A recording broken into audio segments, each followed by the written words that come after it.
Hey there, the moon continues in Pisces, helping us to connect with that bigger picture.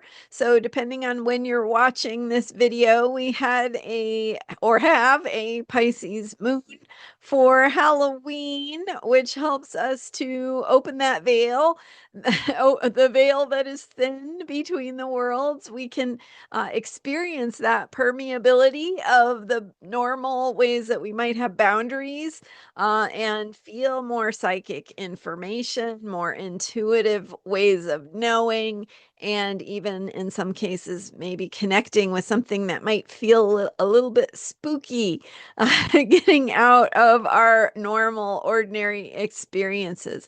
I'm Marina Orms here with your Astro Vibe for Saturday, November 1st, and the moon continues in Pisces throughout Saturday and into Sunday morning.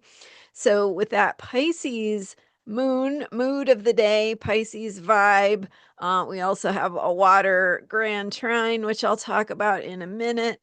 But we've got that Pisces energy. And so, self care for a Pisces moon is the perfect time to attend to your spiritual needs, to remember that you are more than this, here and now, flesh and bones, like every day, right? The cares and worries of your everyday life we can get some perspective on them when we remember that there is a big picture, that there is a universe of so many possibilities beyond the ones that we might experience in our everyday lives. So, connecting with that bigger spiritual picture, guidance, wisdom, right? What is speaking to you? What is speaking to your heart? What brings meaning to your life in that bigger picture? So, finding ways to remember and reconnect with who you really are in that bigger picture. So, why are you here, right? What does your heart want?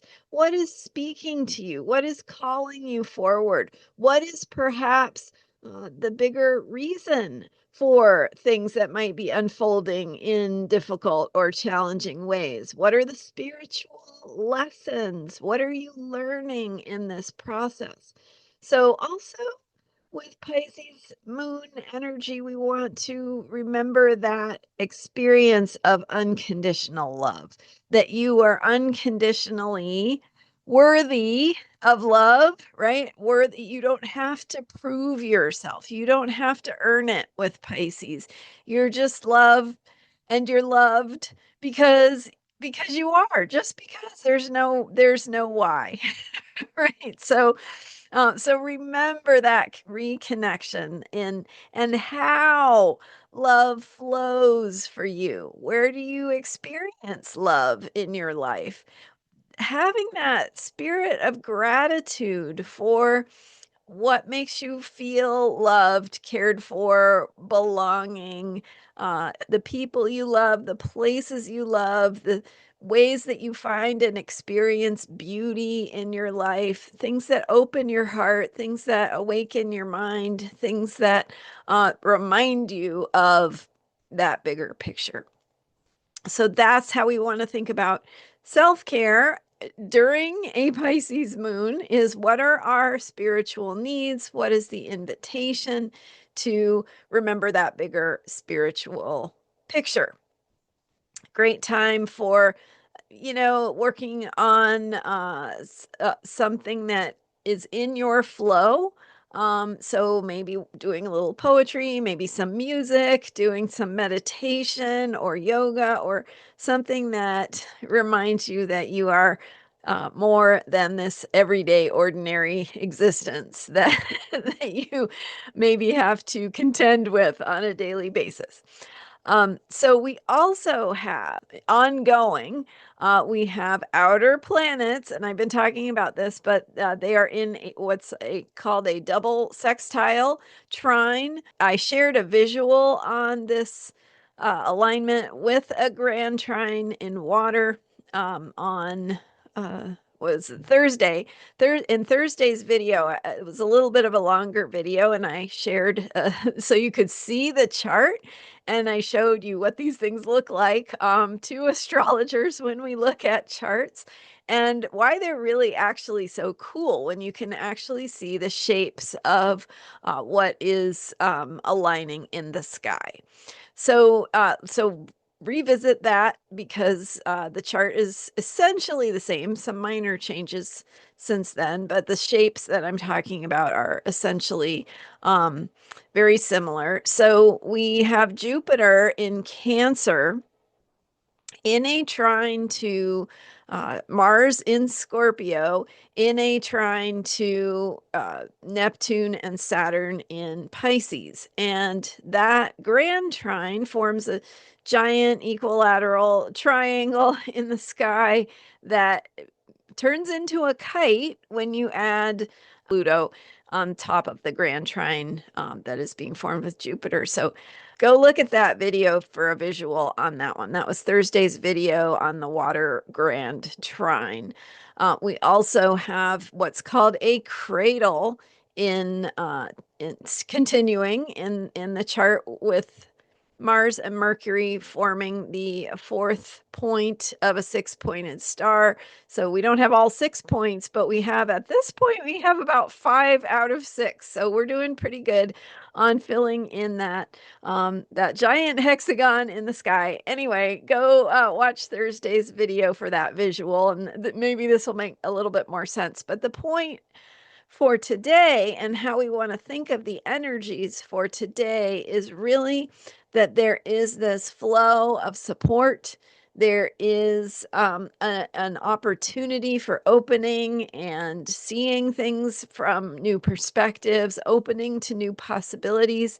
But if we're not opening to those new possibilities, we won't know they're there, right? So imagine if you're in a dark room and you know everything's closed and locked up and you're just stuck in the dark room.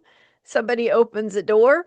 If you can't hear it opening, you don't know the door is open. You're just still in the dark room, right? It never occurs to you to go try to go through the door that always has been closed, and all of a sudden now it's open, but you're not going to, unless you're paying attention, unless you're trying again, unless you're looking for that way through, where before there was a roadblock, now the way is opening and is clear, but you're not going to see that it's there unless you're looking, unless you are opening your heart and mind and maybe there's a bigger picture of wisdom or guidance that is going to steer you toward that open door that you can't see with your eyes. This is metaphor, obviously, but the point is that we could have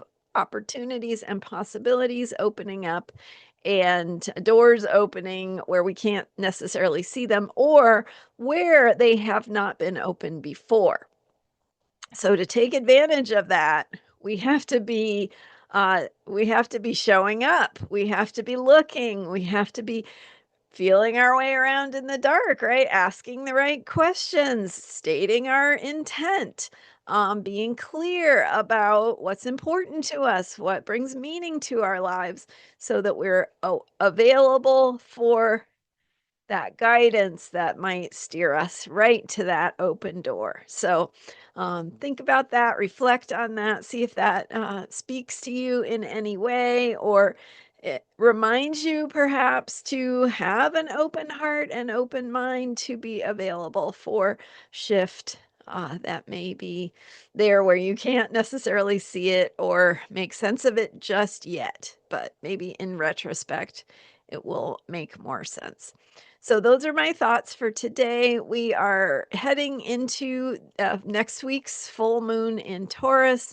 So we're going to be going through Pisces and then Aries moon and then a Taurus moon as we head into midweek next week, that full moon. So Aries moon will bring some new beginnings on Sunday as we head into that fiery action-oriented Aries moon energy. And we will continue from there later this week. Also, Mars goes from Scorpio into Sagittarius. So we're finishing up this Mars in Scorpio energy of moving through the mystery, moving through things that are complicated and complex and feeling based, and dealing with these deeper truths in this deeper place where things have kind of their own logic that we can't understand yet. So Mars in Scorpio, like I've said, it can be a little bit of a stinger. There can be the jockeying for power, right? Themes of where is your power? How can you tap into what is your most powerful way of being? So those themes finishing up with Mars in Scorpio as we get ready for Mars to head into Sagittarius just before that full moon. And then we'll have a little bit of shifting gears to getting a bigger perspective on the Mars energy. Anyway, thanks for being here. I'm Marina Orms.